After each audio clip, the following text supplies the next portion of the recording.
Alright guys, today we're going to be changing the heater control valve on a 2019 Ford F-150. It's going to be a 5.0 liter, so this is the part we're going to be looking for. This is the replacement part. Usually if you get this online, they're going to come with this kind of strange bracket like this, and we are not going to be using that bracket because it is not for the F-150. So we're going to be removing that. We're going to be reusing the bracket that is already on the truck. So now to locate this control module, you're going to go down to the passenger side here. You're going to remove the fender. So the fender's pretty simple. You just got a couple screws that go around the top here, and you'll have a couple Christmas trees that go, up into here that you'll have to remove, and then that should be able to just push in, pull down, and pull out, and then you'll have that out. And there's your part right there. That's your heater control valve, so that's what we're going to be removing. Just the 3 hoses on it. So what we're going to do here is we're going to try to loosen up all those tension clamps, and then we're going to pull those hoses off. Make sure you have some buckets or something down below to catch some of the coolant. I'm not sure how much is going to be in there, but I guess we'll see. And we'll remove all those. And once all those remove, I believe I'm just going to try to remove these 4 screws. They're just little torque screws. They come out pretty easily. I don't even need I can just use a screwdriver.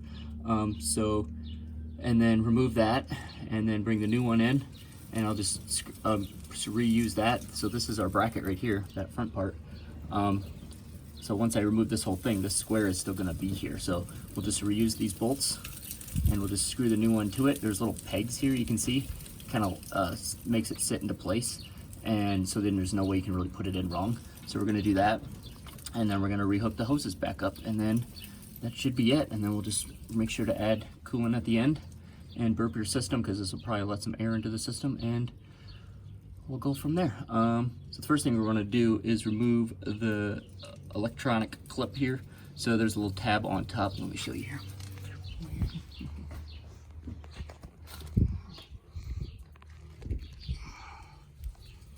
There we go. So there's a little tab. You can kind of see it right there. So you're just going to want to push that in towards yourself and then pull up, and that should dislodge that. So push in, there we go, and it should just pull up like that. So there's your kind of what it looks like. And so on there you can kind of see the clip a little better there. There we go. So you're just pushing that little tab in right there. So that should be it. That's the only thing that's really hooking up to anything. So now we're gonna go down and start removing the hoses. We'll start with the bottom one and work our way up.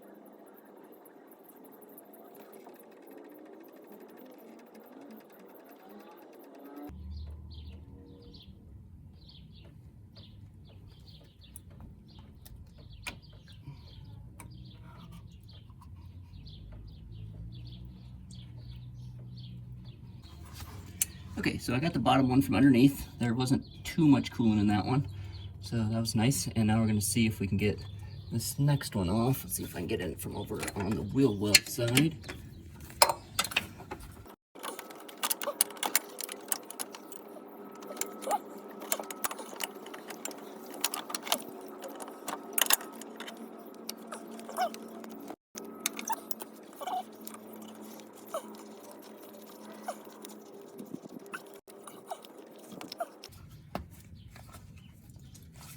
Twist and pull.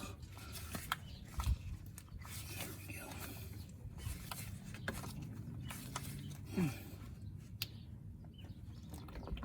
Okay. That one's not too much coolant either. Let those drip a little bit.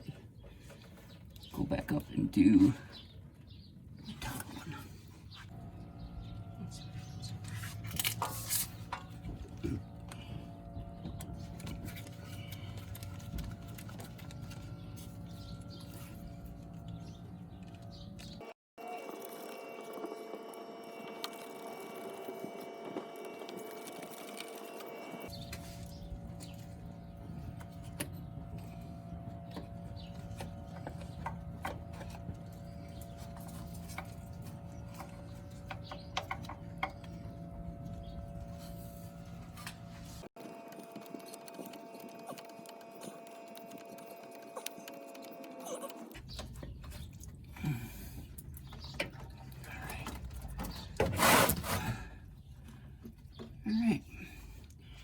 the old one.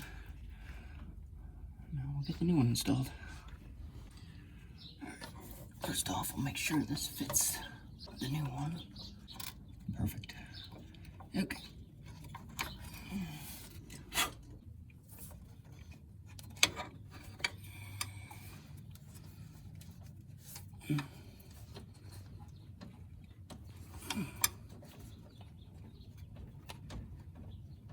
There we go.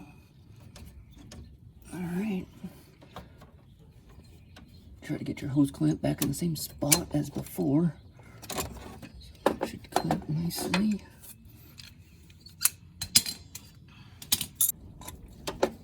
Okie dokie, there's the one. Get some more coolant for the next one.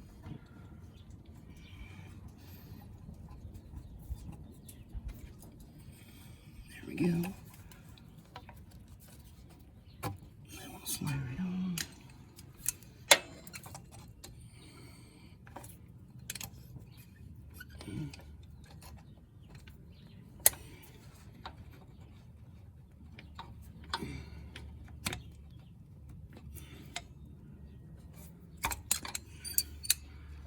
Go. Last one, a little bit of coolant,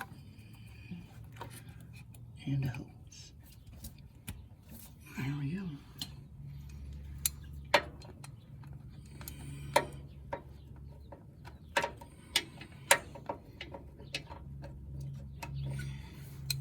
Might get that one from the bottom.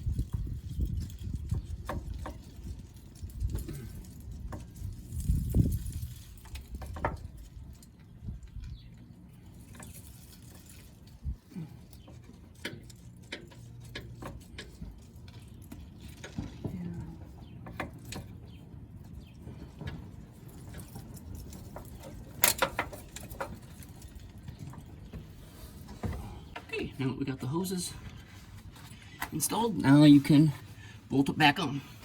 And I've been seeing a lot of, there's a few other videos out there of how to do this, and a lot of them were removing this whole bracket. I'm not exactly sure why, when all you got to do is remove this part.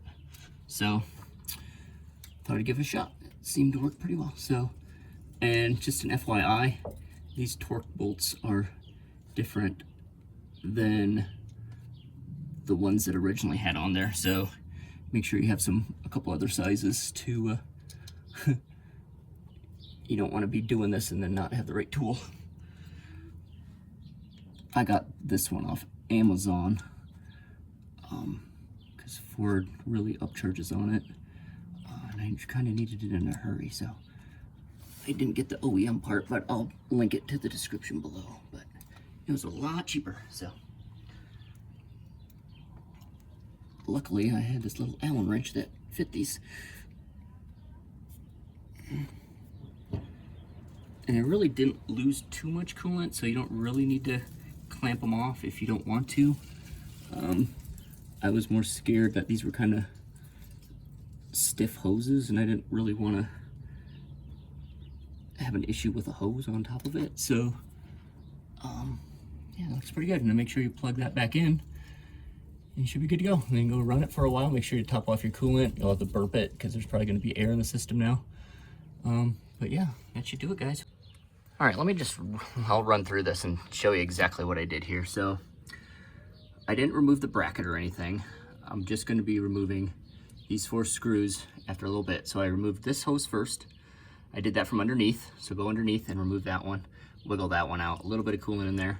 And then you work on this one. This one's kind of difficult because these are obviously usually facing down.